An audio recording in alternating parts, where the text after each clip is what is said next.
এবার জোরপূর্বক শ্রমের অভিযোগে বাংলাদেশ সহ ৬০টি দেশকে নতুন করে ১০% বাড়তি শুল্কের জালে জড়াতে যাচ্ছে যুক্তরাষ্ট্র।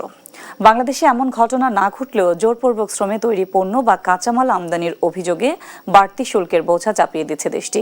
ব্যবসায়ী নেতারা বলছেন, এসব বিষয়ে একাধিকবার আলোচনা হয়েছে ইউএসটিআরের সঙ্গে। সেই সঙ্গে অভিযুক্ত দেশ ও প্রতিষ্ঠানের তালিকাও চেয়েছেন তারা। বিস্তারিত প্রতিবেদনে। ২০২৬ সালের ১২ মার্চ বাংলাদেশ সহ ৬০টি দেশের বিরুদ্ধে জোরপূর্বক শ্রম ব্যবহারের তদন্ত শুরু করে যুক্তরাষ্ট্র। লক্ষ্য এমন অভিযোগের প্রমাণ মিললে দেশগুলোর উপর অতিরিক্ত শুল্ক আরোপ। তদন্ত শেষে ইউএসটিআর জানায়, বাংলাদেশ জোরপূর্বক শ্রম দিয়ে উৎপাদিত পণ্যের আমদানি নিষিদ্ধ করার ব্যবস্থা গ্রহণ ও তা কার্যকরভাবে বাস্তবায়নে ব্যর্থ হয়েছে। ফলে বাংলাদেশের উপর আরোপ হতে যাচ্ছে নতুন আরও ১০% শুল্ক।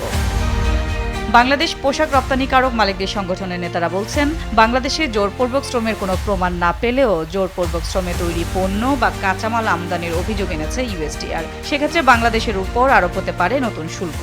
আমাদের কাছে ফোর্স লেবারে কিছু পায়নি, কিন্তু যেটা বলা হচ্ছে ফোর্স লেবার ইউজ করা হয় এমন দেশ থেকে আমরা র মেটেরিয়াল ইম্পোর্ট করি কিনা, যদি করি সেই ব্যাপারে আমাদের উদ্যোগ নেওয়া হয় কিনা। আমরা আমাদের রিপোর্ট দিয়েছি, বাণিজ্য মন্ত্রণালয় কাজ করছে, আমাদের এখানে কোনো ফোর্স লেবার ইউজ হয় না। তোমরা আমাদেরকে আগে জানাও যে ওই দেশে ফোর্স লেবার আছে, তোমরা ওখান থেকে র মেটেরিয়ালস আনো, এটা এখন থেকে এটা বন্ধ করো, তাহলে আমরা সেটা বন্ধ করব।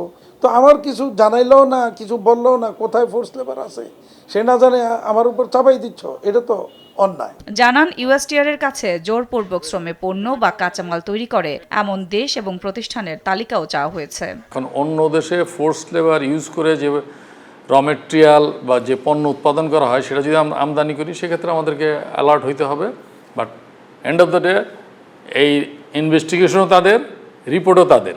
তো তারা এখন বলবে যে এইগুলো কমপ্লাই করা হয় না, সুতরাং আমাদের ট্যারিফ আবার আগের জায়গায় ফিরে যাবে।